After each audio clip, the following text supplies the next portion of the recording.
Hello বন্ধুরা, dinner নিয়ে বসে পড়েছি। আজকে স্যাটারডে।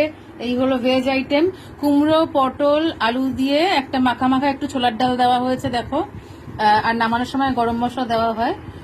ঘি দিলেও একটু ভালো লাগে, বাট ঘিটা আমরা একটু কমই খাই, একটু মানে লিভার প্রবলেম তো সেই জন্য। তো 3টে প্লেট সাজিয়ে নেওয়া হয়েছে, মা ছোট প্লেটে খেতে ভালোবাসে। ঠিক আছে, আর হয়েছে এই মিষ্টিটা রয়েছে। এটাকে কি মিষ্টি বলে তোমরা একটু কমেন্টে আমাকে জানিও। এটা পিঙ্ক কালারের দেখতে, কমলাভোগ নয়।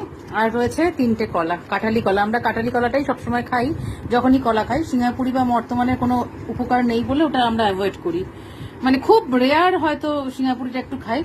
তো এরকম নিরামিষ তরকারি কারা খেতে ভালোবাসো জানিও। আর আমি একটু শুকনো লঙ্কা কামড়ে খেতে ভালোবাসি, ফোড়নে দেওয়া সেটা, তাই নিয়ে নিয়েছি। ঠিক আছে, রুটি ক্যাসারোলে আরো আছে, একটা একটা করে নিয়েছি, ঠান্ডা হয়ে যাবে বলে ফ্যানের হাওয়ায়। সেই জন্য তোমরা একটু জানিও যে এরকম নিরামিষ তরকারি কার কার খেতে ভালো লাগে। ঠিক আছে, আর লাইক কমেন্ট শেয়ার কিন্তু অবশ্যই করো, এটা তোমাদের কাছে আমার humble request. Tata, good night.